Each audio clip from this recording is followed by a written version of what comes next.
En 2007, le gouvernement du Burkina Faso a entamé la mise en œuvre d'une réforme du système éducatif.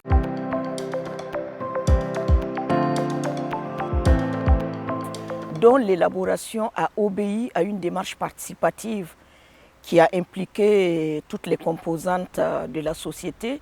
Et pour la conception même de la réforme, le gouvernement a pris en compte les aspirations fortes des populations qui se résumaient en une démocratisation de l'école. Donc, dans le document de la réforme qui a été consacré par une loi d'orientation de l'éducation, figurent des objectifs assez clairs pour répondre à ces aspirations, à savoir l'obligation scolaire pour les enfants du primaire au premier cycle du collège ou du secondaire, qui constitue d'ailleurs le cycle d'éducation de base. Et la loi a consacré la gratuité de cet enseignement de base. Le deuxième objectif, c'était de mettre en place un programme d'enseignement et d'éducation qui répond aux besoins de développement socio-économique du pays. Ça veut dire quoi concrètement? Une éducation et une formation qui ne met pas sur la place de l'emploi des chômeurs. Et je peux dire que dès les premières heures de la mise en œuvre de cette réforme, il y a eu un réel engouement de la population à cause de la gratuité de l'éducation.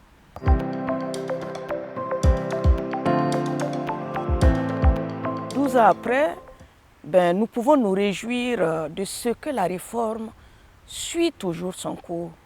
Il y a des difficultés, mais je relève ça dans les points positifs parce que le fait de voir les syndicats critiquer la mise en œuvre de la réforme du système éducatif est une bonne chose pour moi. C'est un signe quand même qu'ils s'intéressent à la réforme du système éducatif. Et ce qui est essentiel pour le gouvernement, c'est d'écouter. Un deuxième point positif, c'est quand même l'amélioration des indicateurs de base. Nous visions un objectif de scolarisation primaire de 100% en 2015 et j'ai bon espoir qu'avec la mise en œuvre d'un programme dénommé Programme de développement stratégique de l'éducation de base pour accompagner la réforme, cet objectif sera atteint d'ici 2020-2021.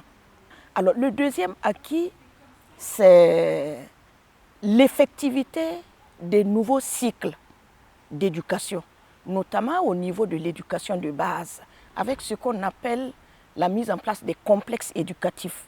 C'est-à-dire au niveau de chaque école primaire, il faut qu'il y ait une école, une maternelle, une école préscolaire et aussi un collège, c'est-à-dire le poste primaire. Et ça, c'est déjà effectif au niveau de certaines régions. Il y a aussi l'expérimentation des nouveaux programmes, puisque, rappelez-vous, j'ai dit qu'un des défis, c'était d'adapter le programme d'enseignement et d'éducation aux besoins de développement socio-économique du pays. Par rapport à ce programme d'accompagnement, il y a une évaluation annuelle qui est faite et qui est régulière. Maintenant, toute la problématique, c'est de vraiment prendre en compte les conclusions de ces évaluations et c'est là où on peut encore vraiment redoubler de vigilance et d'efforts pour qu'il y ait plus de communication, pour qu'il y ait plus de sensibilisation et vraiment une plus grande prise en compte des préoccupations des populations.